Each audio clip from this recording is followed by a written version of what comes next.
Have you ever been in a situation where you're not looking at it, somebody enters a room and you can feel it?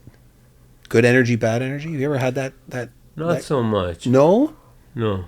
Not I have not in a definitely way. had that. Yeah. You can feel somebody's energy. That Yeah. I agree. Like sometimes when someone walks in, I can immediately feel like if I'm like, hey, I can just be. I'll tell you what. Like You need to recently- listen to that. So my wife taught me that. So Yeah. we you got to listen to that. That's like that's good instinctive stuff. That's like down deep in your reptilian brain that you don't ignore. Hi. Hey. Welcome.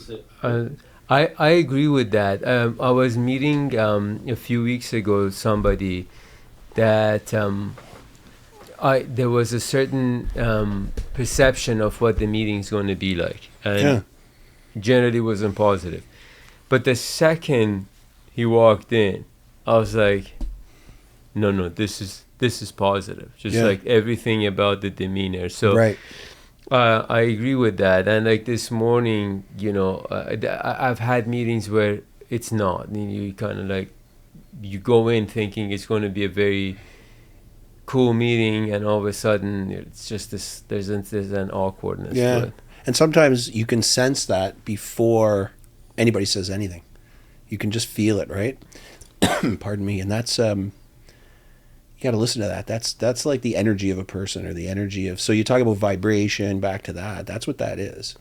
I believe that. I believe that do that's too. real. I don't think that's like kind of wacky stuff or anything. No, I think that that's neither real. do I. I 100% believe that, and I think like there's a lot more to this world and this universe than we know right now. Mhm. And it's easy to dismiss some things because like science isn't necessarily there to explain it. Mm-hmm. But first of all, in my view, there's an infinite number of parameters at play. So it's not even that like everything matters, everything Mhm. has an impact on you.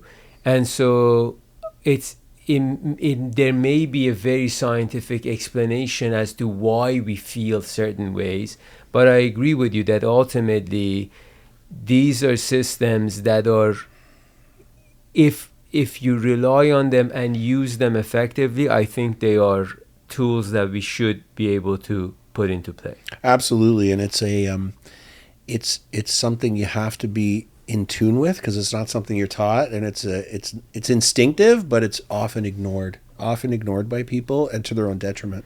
It's a really good way to read people, to read situations. Sometimes everything you see isn't what's there, and people ignore. When you say listen to your gut, that's what that is.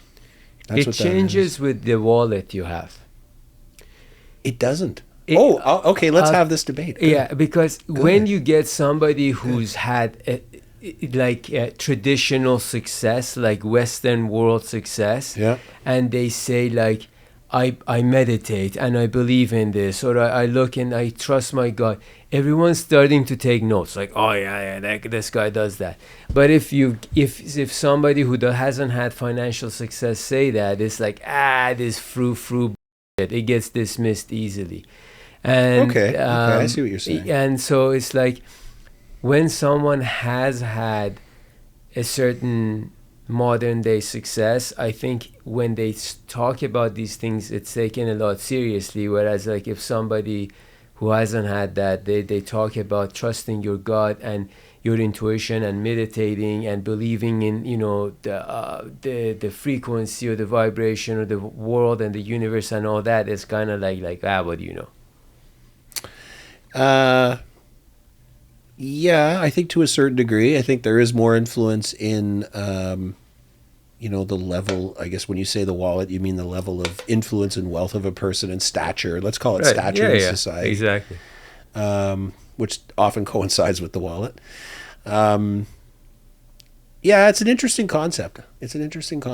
But people don't necessarily, pardon me, want to be like that person as much as they want what they have, right? They might follow like Yeah, because they all of they a think sudden, it's a step-by-step guide to getting Right. that wallet. So if someone's been successful and they're telling you I meditate, because you want to be successful, you're like, hey, I think I should meditate because the guy who is successful is meditating. But the reality may be that the meditation would be just as valid, let's say, if somebody who wasn't successful told you, but because you don't see in that person what you want to have, you don't take it as serious. Yeah, I agree with that. And I think that people who look to other people's ways of success, there's a certain degree that's important there, but at the end of the day, it's what works for you, right? So Oh, for sure. most people that are looking, kind of looking up at somebody to achieve that success, it's more of a commercial deal for the person that's at the top of the room. For sure. Most people don't find success that What way. do you think is the meaning of life, Mike? Let me ask you a simple question there. Okay. Life is a journey. So it's not a destination. Each part of it is a different experience. I think you have to have integrity, the concept of integrity. You should strive to be a better person, always. In one of my LinkedIn profiles, my last thing is I try to be better every day. I don't try to be the best. I don't try to be good or bad or great. I just try to be better. And so I don't think life has people have goals, and it's good to have goals because it keeps you going. But at the end of the day, it's just a journey from birth to death. And it can be an incredibly difficult journey at times. It can be an incredibly rewarding journey at times. It can be boring at times. It can be fun as heck at times, but that's what it is. And so does it have meaning? Yeah, it has meaning, but the meaning is what you give it. I mean, whatever gives you life and consciousness, why in the human form? Why not in the dog form or, some other animal? So I don't know that answer. You think about that in sort of like a expansive way, and maybe you just won the lottery. Maybe we all just won the lottery and we became conscious in a human. From what, I don't know. Maybe you had other iterations of life where you were all those other things. Possibly. Who the heck knows? I don't close my mind off to any of those concepts, because who the heck knows? Neither do I. I find it all very interesting. But I don't think life has a meaning. I think life has your meaning. I don't think there's one meaning of life. I think it has your meaning. Fair enough. But I think there's some general rules that make it, like try to be a good person and, Paul, if you had to spend a week on a trip with any of the Seinfeld characters, who would it be? Kramer. And okay, all right, Kramer. The K-man right there. Yeah. Yeah. How about you? Jerry. Yeah. Yeah. I think so. It'd be more chill. Yeah. We're talking about the character, though, not the actor, right? Like the character. Yeah. I think I'd hang with Jerry. Yeah. George would drive me crazy. He's too George would neurotic. kill me. Yeah. I would kill him. Might have to kill George. Yeah. Kramer is a little too wacky for me. Yeah, like he's I love too- the character. I love him. Like he's so much fun to watch. But can you imagine spending First a of week all, with I'd him? probably get to go on the trip by myself. He'll miss it. The K-man will get mixed up at the airport. Security will pinch him. He made it He to won't get Italy through. with Jerry. I love that Yeah. scene. He made it to Italy with Jerry on Jerry's dime, and then he pushes Jerry out of the cab to the point where Jerry falls. You don't have to. Who does that? So you guys there's a lot of Kramer in this room. Yeah. We're fans of For sure. Seinfeld. Of Yeah, Seinfeld. I'm a big Seinfeld fan too. It's not in camera as much as it used to be because Ah. we got some comments about Michael, not Kramer, but Yeah. Michael Richards, Ah. and some. Yeah. Okay. Well, We he had an unfortunate incident there when he was doing some stand up in LA. did. Yeah. He did. Yeah. Oh well. Mike Zegers and I are big Seinfeld fans. Yeah, I am too. And I know you are, and so is Paul. And we, years and years ago, we were talking about some Seinfeld lines, just various things, we're joking around. And then we started sometimes incorporating them into serious meetings. And no one ever called us out on it. Oh really? But we would get a huge laugh out of it. And the very like you throw a Seinfeld reference and Yeah. people didn't call it out? No. Oh, I would have. And so we started the first time we were talking, then we went to this meeting, and then I threw it out, and Mike looked at me like, you son of you did it. And no one That's said awesome. anything. And then at the end of the meeting, he just said it for no reason. So I started laughing and he had to cover for me and stuff. And so we've done that many, many times. It's never anything rude or anything Yeah, no, I get inappropriate, it. but I it's get just it. like, you know. I But would have caught it. I would have caught it. one time we were buying a gift for someone, and I used the reference, and this young lady that was helping us picked up on it, and she's like, "Is that from Seinfeld?" And I was the only person who ever, and I was like, "Oh my god, wow!" And Mike was single at the time. I'm like, "Mike, you should marry this girl." Like, you know, And he did. yeah, you know. I used Just- one. I used one very recently. A Yeah. reference myself. Which I do one? it too. I was referring to somebody who kind of collects people along the way, and they were like, "Well, what's the person's name?" I said, "I don't know. It's just another Bob Sacamano for him." Right? So you know, Kramer's tons of episodes where he refers to Bob Sacamano, but you've never met You him. never met him. You never met him. I always wanted to know Newman's first name. It bugs me that they never ever get his first But that's name. like, I don't know if it was the first show, but Cheers, like you never met Norm's wife, but she's part of the conversation every day. Like, I think having these hidden things became part of sitcoms at some point. Yeah, you're right. Right? These little secrets. Snuffleupagus, right? Bob Sacamano, we never meet. Do we? We never No, meet him. No, we no. never. He never appears on No, camera. he comes up a lot, right? He's the guy he's the purveyor of things. Yeah. We have some conversations here that I'd like to get your take on. Okay. What do you think of generals who were never soldiers? Oh, sorry. You're not speaking military-wise. You're just speaking... In general terms. So executives who can't do the job. Who were never there. Who were never there on the ground, never did the work, never earned their stripe. They were right place, right time, born to the right father, whatever the circumstances may have been. But they never, like, one of the things that, like, I find I get along real well with people who've been tremendously successful, but they really worked their way up the ladder. Yeah. Are the coolest people you meet. They're the ones who've always given us a shot. Continue to give people a shot because they know what it's like. And the worst ones are when you come across someone who's never had to earn it. They just were given a management position and they just don't understand what it's like. And they have these egos, and all they have is the pretentiousness that they're too busy for you. That's it. That's the only way they're like, oh yeah, I'm in this seat because I'm too busy for you. But most successful people we have, coolest people, like Jerry Connor's, like supremely successful. Email that guy, he'll email you back. Do you think there's a correlation between generals who are never soldiers and the people who, when you ask them, for lunch or a meeting, they're like, well, I'm free in 8 months. Like the people who do that, like I don't know. I'm that guy now sometimes, and I feel horrible about it. This podcast being an example. No, but look, And it's sometimes just truly some because people I'm have busy. really big jobs, right? Just- Like some people have really big jobs. They have a really wide network of people. Now with all this work from home stuff, they're not even in the office 5 days a week. So they have 1 or 2 lunches a week where they can give out. And so sometimes that they're I can willing to justify- give out. Yeah. Sometimes They I eat can lunch justify 7 it. days a week. Right. So Fair.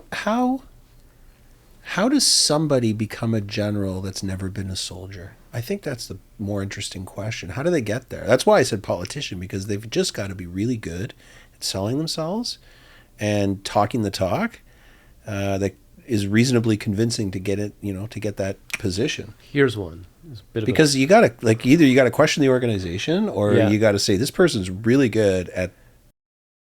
bit of a pet peeve. Because how did of they mine. get there? Yeah, they come right out of business school Yeah. into a PwC, E&Y, Boston Consulting Group, and they are taught how to present and how to gather data and how to maybe sell, but they're not the people they're selling to, and the consulting services that they're selling or delivering, they've never actually done those jobs. Oh, there's tons And of then them. they get hired after 5 or 10 years at one of those firms, and then they get hired into a bank or something, right into a management role where they're supervising people Ah. who are doing a job. And their only experience with that Okay. job is Okay. one time they did a process flow for the bank. There's tons and tons of it, man. This happens a lot. There's That's even good. examples That's good. I like that. of delegates for of a country where they're like they need a representative, and the guy who just happens to be there from that country, and all of a sudden he gets elevated to a role. There's so many what Paul is talking about. People come out of business school, they get a job. There's a lack of resources. All of a sudden they get put into a certain position, and yeah, okay, for them, good for them. It's a win, lottery ticket win, but they never really earned their stripes. They never did the work. And there's also the whole premise around which the Succession series was built. Like, you're looking at that whole show, like he's trying to give the job to one of his children, and but none of the kids have Was he, really, though? regardless, but none of the kids had really earned Yeah. their stripes. Like they're all holding these crazy high titles because they're playing at that level. But like, what what ladder did they climb? Right. There's so many of them, so many examples of it. This wouldn't So really I be would part of I your would life, hate to though. report to a general that was never a soldier. Personally, Yeah, I would have a very difficult time with that. me too. I would have a difficult time respecting that person, whether they were good at it or not. It would just be hard for me to do that. You don't at know this stage in too the game. much about people's backgrounds, but the people I've had the hardest time connecting with and working with are people who never actually truly earned the position they're in. Yeah. It's probably their fear, right? Yeah. It's not they put on that air of better than you or whatever you want to call it, entitled or whatever. But it's ultimately because of their fear. Yeah. They're agree. very aware that they're in a role that they don't fully understand. Deep down they know. We had a meeting one time. And a so they lunch try to meeting. cover it up. Allie and I had a lunch meeting one time with an executive who has clients, of which we were doing a project for one of their clients. And he wanted to understand that project. And we explained that project in detail for like 40 minutes. He had brought someone with him. That person was nodding their head, totally got it. We said, we think we could do this project for your other clients. We think we can help you. Rather than going to your individual clients, why don't we help you help your clients? And he said, I just don't understand it. I've listened to everything you said, and I don't understand it. And that's wild. His clients have a problem. We were fixing one of his clients' problems, and he said he still did not understand. Didn't understand the problem, the solution, or the whole darn thing. The whole The thing. whole thing. Was it more like a mea culpa, like I don't get it, or Yeah. you're not doing anything more till I understand what's going on? No, and now it it's your would- job to educate me. No. It was just, I don't get it. I don't understand Everyone- what you're talking about. As a follow-up, he put us in a meeting with a bunch of other people from his team, all of whom understood it. Like, there was no ambiguity. I see. And then he came back and he said again the same thing. Like, I just don't understand it well enough. Like, there was nothing even to understand. Right. But anyways, this guy... It was pretty basic. What take he's it. saying Very basic. at that moment is, I don't understand my firm or my clients. That's what he, And or my the role- industry, and my role in or it. the industry that we're playing in. I don't Wow. understand any of it. That's wild. That is wild. If That's you were to- wild. Yeah. You could say that, oh, he just didn't care and didn't want to engage, and this was a way of getting out of it.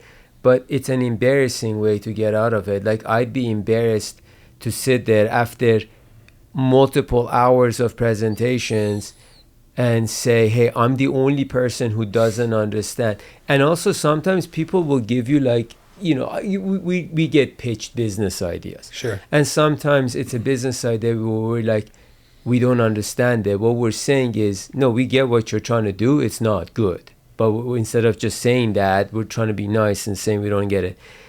But there's a difference in a business idea that currently today is in play and is making legitimate money. So it's already been proven. You don't need to look at It's it not and say it's is not it a debatable viable or thing, not. right, It's right. viable. Right. whether or not you understand it well enough to work it in and roll it out, that's a separate conversation. Right. So this wasn't a case where you could say, well, he just didn't think it was a viable business, or he didn't this and no. Everything was already there. It was just all he needed to do was understand what we're trying to convey, which everyone else did. And I'm guessing it was a fairly basic concept. Very It was. basic concept. It was very much a general who had never been a soldier. Yeah. Oh, wow. And that was Very sort of And where so the you had no time for that. conversation Your came. respect went way down there. It's There's, gone. I know you, Ali. It went right down. Yeah. Unfortunate for So, that, but that there was individual. nothing you can do there, right? No. And No, there's nothing you can do. I mean, I appreciate the honesty of it, I suppose, but there's not much more than that to appreciate. No, that's a dead end. These are interesting questions. What else you got? I got one for you. Yeah, go ahead. Does your trade desk, I've done a few trade desk projects in my day. Does your trade desk have the guy who's sitting off in the corner? He doesn't dress like everybody else, or she, and once or twice a year they put their hand up based on whatever they look at, and they say, and they get it right. They make some prediction that no one else makes. You guys have that guy? I have a very diverse team. I love my team. I have a great team. I really do, and I'm not saying that because we're on the record or because we're gonna. It really is. We can edit. Say what you want. We can edit. It's a really, really good team. It is a collection. It's a team that is a collection of individuals. Everybody has a role to play based on their skill set. Everybody gets the bigger picture. This is a really honed team, and this is not. I'm not patting myself on the back here. This is something that created naturally because of the environment that we are in and because of some circumstances, and I'll get into this. This is a really interesting question. And because I believe, I'll take the I on this one, I believe I allow people to bring out the best in themselves, and we do it without judgment or reservation. I think your best team is when people can really be who they are. And so with that as the basis, I don't have anybody that sits in the corner, but I do have people that are very different than what you would think a typical trader is. Yeah. And they come up with some pretty interesting out-of-the-box ideas. I like this. And I welcome it. Yeah. Absolutely welcome it. I will tell you as an anecdotal thing, when you go through crisis, Yeah. and there was nothing like the COVID crisis. And I did that speech at our conference last year, but I've been through a lot of crises. I've been 27 years now in the business. Like I was working when 9/11 happened. Yep. All right. I've been working for many, many years when 9/11 Yeah. happened. Like I remember on the old tube TV seeing it going, holy. Yep. As everybody did. So just to give you an idea, but I experienced nothing like COVID when it all really went down, when the world just started, going inside. It was It was March 17th or 18th of 2020. It was right around St. Patrick's Day. And the difference here was the market was absolute turmoil, but everybody was worried about their family, their home, their kids, what's going on, am I safe? Because nobody knew.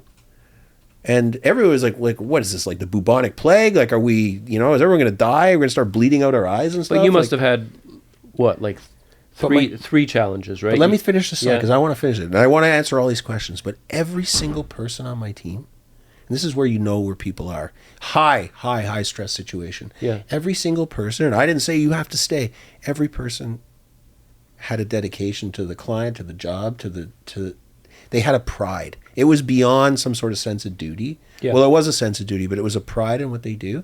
And that's where I knew I had an amazing team because there was high stress, very high stress. Everyone else was going home. They weren't. Yeah.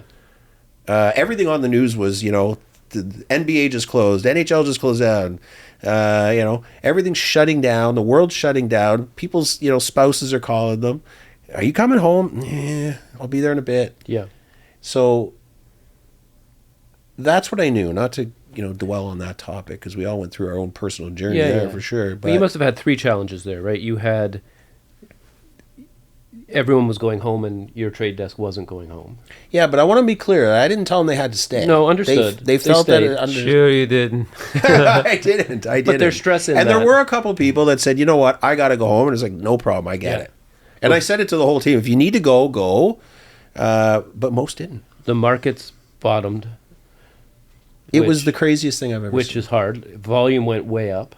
I mean, you had a lot of challenges at that time. A ton. I've never experienced stress like that in my life. Yeah, I can imagine. And every business had challenges, right? I mean, I wasn't here at that time, but everyone used to come to the office, and then no one was coming to the office. Yeah. And I would imagine you had to get laptops out, and you had to get screens out. I mean, everyone was going through challenges. But I often thought during the pandemic about trade desks, and I often thought about some of the people in operations where you cannot do a job at home. You can't print checks and mail them out to You're right. clients. There was some people who were. I lived We downtown, did, so yeah. I was still seeing there was still some traffic every day. Yeah. We did get coming to a in. point by about May, June where we could work from home, but Yeah. it's one thing to send someone home with a laptop and a monitor, but it's another thing to make sure they have enough bandwidth to support a trading system. But most trade to be up desks, and running. most trade desks have those little chat boxes where you can hear if you have a Montreal desk or a Vancouver Absolutely, desk. but you don't have that chat box at home. That's what I'm saying. So you didn't have. No, we went to Microsoft Teams very quickly, So you guys would just all be on Teams all day. all day, That's interesting. all day. The community was on Teams just in That's real cool. time. Yeah. And so by about May, June, we had people set up, and they were fully That's working. still a long functional. time, though. 2-3 months is like 8, 9, 12, 10 weeks. It was hard to get equipment. It was hard to get No, things. but I'm saying people don't understand how to set it up. But your team's a champ because that's still a long enough time. It was. Like that they all It braved was, it. and they all stayed in. Most of them. If you could live forever, would you? I'd rather go back and redo than live forever. I wasn't. I'd love to. I'd love to have the brain I have now and go back to when I was about Of course, 18. I think most people would. Yeah, But then you your life up. well, possibly, but Yeah, no, it'd you're probably not be a gonna lot take of fun. anything as It'd probably be seriously. a ton Like of fun. whatever. It'd probably be a ton of fun. I'm going to finish this thought because I'm passionate about it. You can tell you struck a chord. Yeah. So my team, Yeah. it's a collection of individuals that work as a team. There is nobody. The whole concept of sitting in the corner, coming up with an idea every once in a while. You know There's that nobody- person exists on certain trade desks, right? That Yeah, just sort of I like get it. oddball We have genius type I person. I think my whole desk is, myself included, a bunch of oddball Oddball geniuses. And I think that's why it works so well. Perfect. It works so well. I like that answer. Yeah. It's nice to have a team where people can, come in and be themselves and contribute. And we've tried to do the same thing here, but not to make it about us. But I feel like that is at the core of being a good leader, is allowing people to just shine and help them. You have to. Yeah, There's no that's- other way. no. I think I've got my, that whole Malcolm Gladwell concept of 10,000 hours. You become I think if I have 10,000 hours in something, it's managing people, because I've been doing it since 1996. And you have to just give people an environment where they can grow. Right. And then they may self-select to leave. Their growth may be in a direction that it's really good growth. It just Right. doesn't work for the business of what you're doing. Right. And so that's a different conversation, but it's not a bad thing. But you you have have to to do have that. a healthy relationship with mistakes too, in order to cultivate that. Of course. And I think it's important, and good environments have that, and some environments don't have that, and that changes the whole game. The whole concept of judgment is the key there. Yeah, You have to give people grace. absolutely, Mistakes are made. We're human. absolutely. And you never grow in your comfort zone. You know that better than anybody, with all Yeah, your 100%, the yeah. way that you physically and the way that you do those things. You only grow in discomfort, and you only learn when you make a mistake. So to punish or judge on that basis is just, Ridiculous. you're just stunting the growth of what you're 100%. trying to achieve. Yeah, and I mean, I find it interesting when people micromanage great talent as well. It's like, if you're going to micromanage them, what's the point? Oh, micromanagers are Let them come in and that's just fear again. shine, man. Yeah, That's fear. yeah. Yes, it is. So would you live forever, or? Nah, I don't think so. So nay, Mr. Yeah. Gamble. No, you get your time.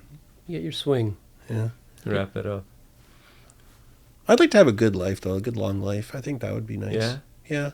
It is sad when people die young or Yeah. when children die. That Oh, that's Yeah, children. I mean, that's the worst.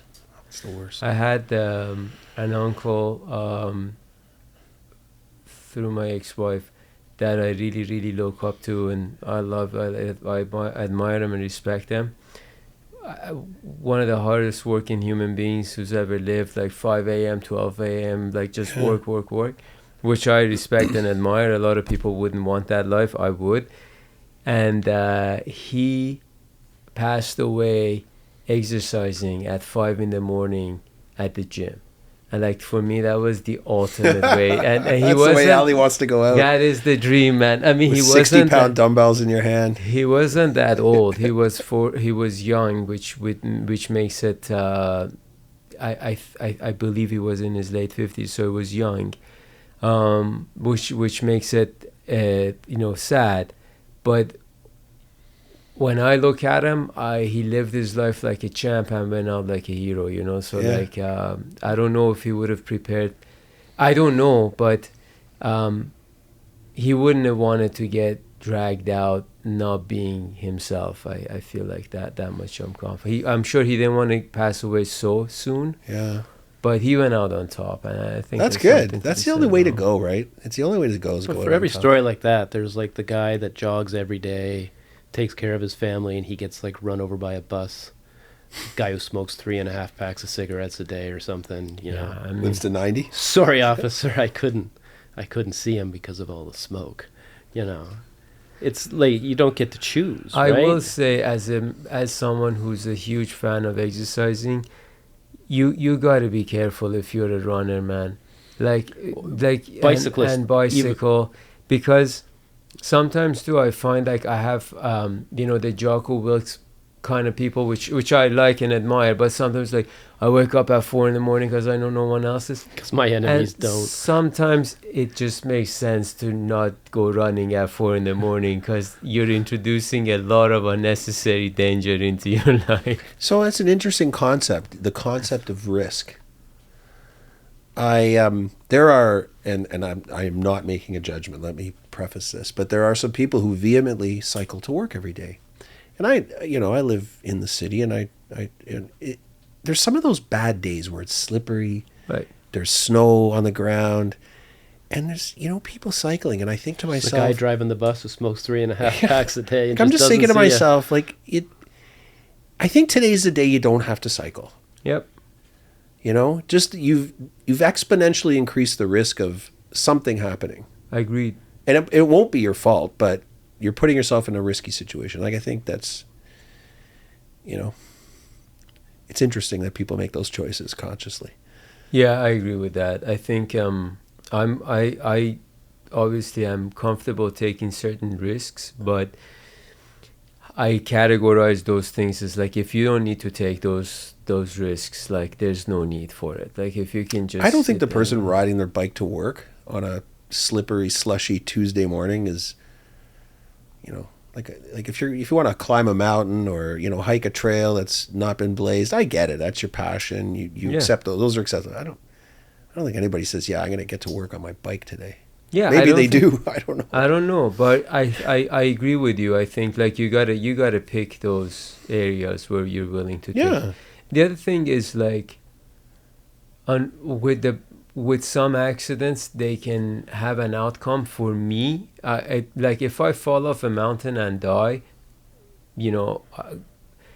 that's a little like if you get hit by a car and you're like, you lose your mental capacity or your physical capacity, but you don't really die. Like now you may be a burden for other people, and there may be like a lot of in between that may be harder to deal with. Okay. Versus like if you're top of a mountain and you fall and die, like at least you don't have that. Like there's that bothers me, the idea that I might be in a state where like now people have to take care of me because I decided to take an unnecessary risk that I didn't have to take. Do you believe in? Would you be open to being euthanized in that situation. 100%. But no one's going to have the decency to do it if you're not in a right frame of mind to give that consent. No, if there was like a concept like organ donation where you said, you know what, if I am in that state, I give the permission to euthanize me. Would you do that if it became legal? Because I think I think it's going that way. For sure. Yeah. That's a real tough topic for people. I don't know. I think Kevorkian, just his name, if he had been Dr. Smith, it's a real evil name. Like he became sort of. That's amazing. It's like such a Kevorkian. It's like Yeah. Interesting. Yeah. Dr. Jones. We'd be years ahead. I recommend therapy to people more than I ever thought I would. Mm-hmm. Because I believe people would benefit from it, either on an individual level or couple level. There's a lot of benefit to it. It's self-discovery, right? A lot of people see it as, I'm broken and I need to get fixed. No. It can be preventative. You can really learn about yourself and how you tick and what sets you off. And I think it's the most underutilized service available to us in kind of a modern society that people would do far better if they had it than if they used it than if they didn't use it. And I'm more fine with I'm broken and I need to get fixed than, and I think a lot has happened in the last 10 years or so to make this better, but the fact that it's a weakness and therefore you need to go talk to someone because you have this weakness. Yeah. I think we've, as a society, at least in Canada, we've come a long way in sort of getting rid of that term, sort of in that way, weakness attached to it. I agree. But yeah, I mean, growing up in this city, born in 1970, like it wasn't until like the early 2000s, maybe later, that it wasn't seen as a weakness. Like, right. You're weak and have to get help. That's right. No, for sure, there's no stigma with it in my head. I think, like, I think I'm a very open person. I'll talk about anything, and I'm happy to admit things, and like, but I suppose where my ego gets in the way is that if I go to somebody, and like, I know I'm an obsessive person. I know that. I don't see that. I've accepted it. I've examined it every single day of my life as like part of who I am, and I'm okay with it. I'm fine with it. I don't want to not be obsessive. This is how I am. I love this. So, but you speak about it like it's a defect. It's not. No, but that's what I'm saying. So I'm just using that as an example. Well, like some people will say to me, like let's say if I sit in a therapy session and they're like, "Oh, you're too obsessive," like I don't want to hear it. Like I know I'm obsessive. I'm fine with it. Like give me some real substance here, Yeah. And sometimes I find, so I go back to what you're saying about there being the right person. It has to be the right person. Yes. Because if they're not, then all of a sudden they're like giving you some low-hanging fruit. We we got to get past that, man. Like I know that now. Yeah. You know what I mean? Yeah, like, no, I do know what you mean. And sounds like you had somebody that just wasn't the right person in your situation. I mean, anyway. it's all good, but it's interesting. I do think you're right, though, in that it could be very helpful. It could be helpful for a lot of people. And that's why I try to break the stigma, even in my one-on-one conversations with my team, with people, and, just to come and go in my life. I suggest it. Not all the time, but where I think it's appropriate. I also think I've gotten a lot of free therapy by just talking to people. Like including yourself. Oh, yes. Like there's... But you have to be careful because you could surround yourself with very toxic people. I wouldn't say you would, but... people who I know and I trust, I speak to openly. Like I'll sit with Paul and I'll be like, this happened, that happened. It could be very personal situation with my family or whoever, whatever. And I'll speak to it completely openly. And in just telling Paul, I think it forces me to sort of structure and organize it in my head. Mm-hmm. And then knowing that I trust him and he knows enough about me that oftentimes I will get some real good quality conversation that helps me through the situation. And so I think like if you have a great circle of people around you and you're willing to speak to them openly, you can get a lot out of those conversations. But sometimes I suppose people have a hard time, and like what you were saying with the stigma, you got to remove that. Some people have a hard time bringing some things up, Yes. because they're so worried that other people will judge them. Yes. Like, oh my God, you had this fight. Oh my God, you did that. Yes. Whereas if you truly, if those people around you are as great as you think they are, they wouldn't do that. They'll just talk to you, and they'll just Sometimes it's family more than friends, right? yes, you have to pick the people, right? Like Yeah. I mean, I'm St. Paul, and it's No, I mean true family with, judges more than friends in some cases, and that's what I'm you very know. fortunate with my family. Yeah. Like we've been great, but I know what you mean, because I see it all around me. Yeah, yeah. But friends, like, it's one of the great gifts of like life, is a really good friend that you Oh. can talk to. How many Absolutely. great friends do you have in your life? Well, yeah, not a ton, and it's also, it gets, I'm 53 now. It gets harder to make them as you go along. It doesn't get easier to make them as you go along. No, Right? So you really start to cherish but you know what the I think. people around you you that you do. trust and that you. But I don't think it's harder. I think as you get older, it's like you don't need to belong. You don't need to feel No. like you're part of something. You just want a good person, Yeah. and so you probably discard more than you keep in terms of people you like. Yeah. And you're a busy guy, you're a successful guy. Your time's precious, right? So it is harder, but it's harder because I think we're just more picky as we get older. Yeah, I don't that's a got time good for point.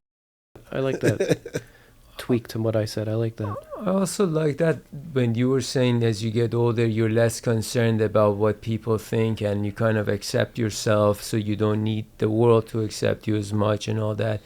But that is freeing, and for me personally, it allows me to then speak to people openly. Because, again, I'm not saying like I'll run into somebody on the street, but if I'm speaking to Paul, someone that I trust, or yourself, I'll tell you, if I had a fight last night and I'm annoyed, I'll just be like, man, I had this thing and I'm so annoyed. And like the fact that I'm not worried about being judged, I think is because I'm older, I'm a little bit more comfortable in my skin, but also it's the right people. Yeah, That's a good point. yeah, that's a good point. I agree. Is there anything that grinds your gears, Mike?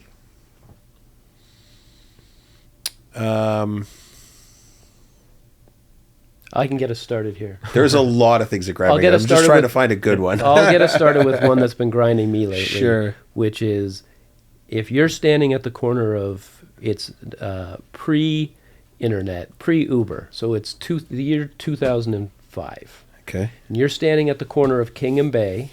Wait, 2005 isn't pre-internet. You mean pre-social media? Pre-Uber. Pre-Uber. Okay. Pre-Lyft. Okay. And you call for a cab at 5 p.m. at the busiest corner in Canada, King and Bay. Yeah. And the taxi dispatcher knows how to do their job because they are a taxi dispatcher in a very large city.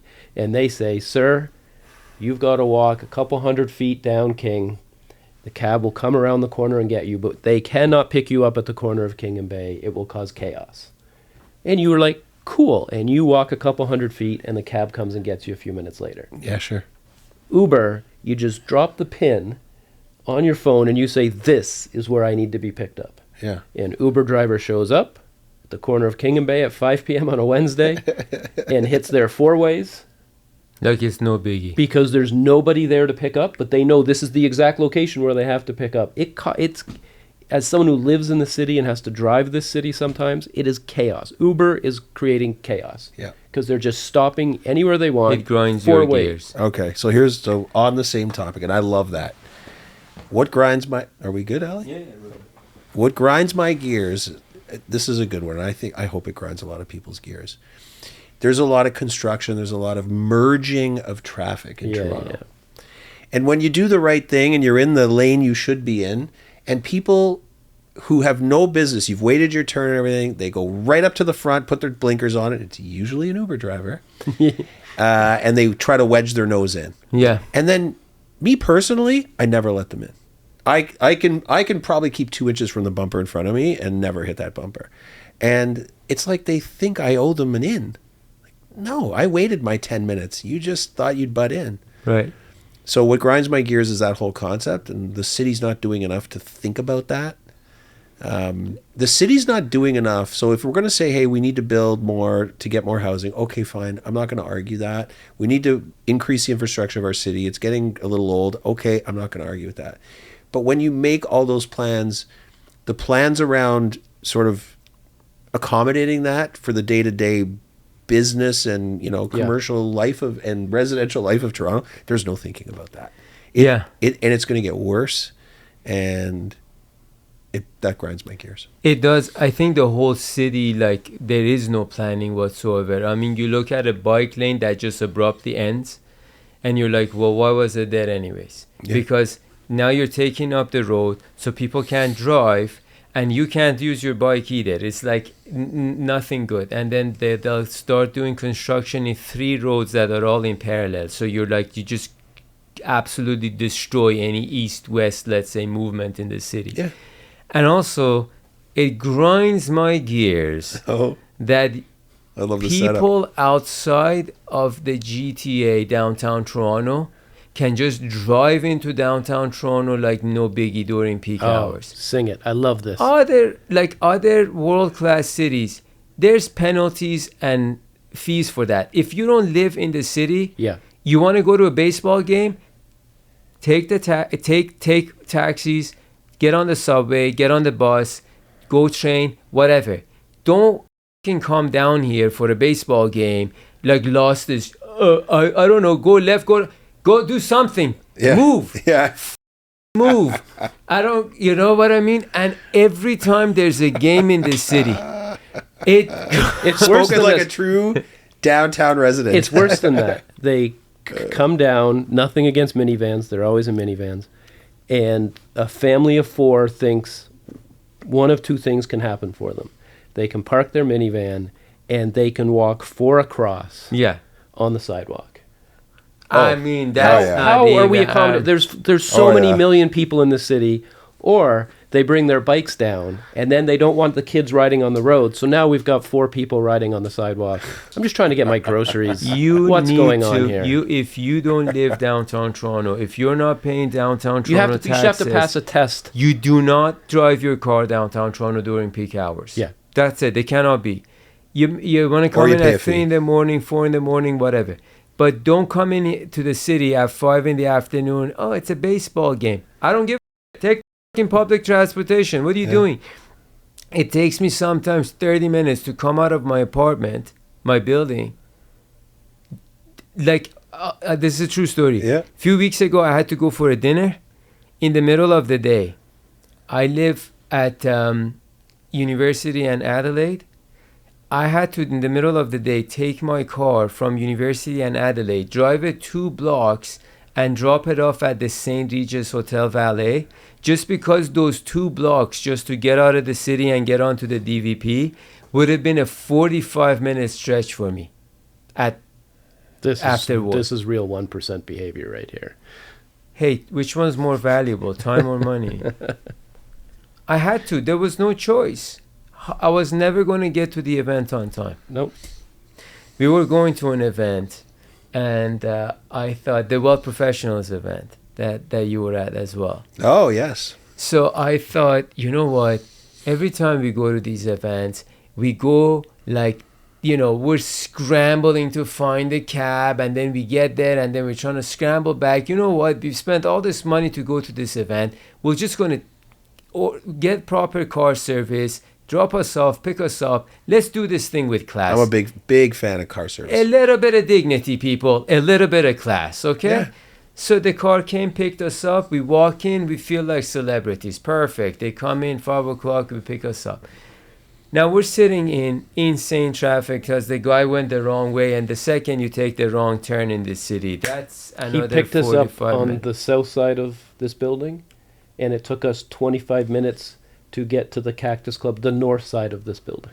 Oh my God. For no reason. We were trying to go west, by the way, and he somehow got us going back east. It was So- wild. It was a wild scene. So He didn't know what to do. He does not know how to drive. He in the didn't know. city. He didn't know the city. No. No.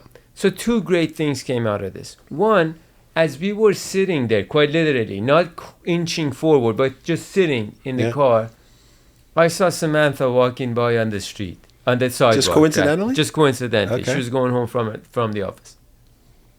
And me, Paul, and Mike were in the car. And I go, hey, Sam, because she's right there. She's like 5 feet away. Yeah, yeah. Like, hey, babe.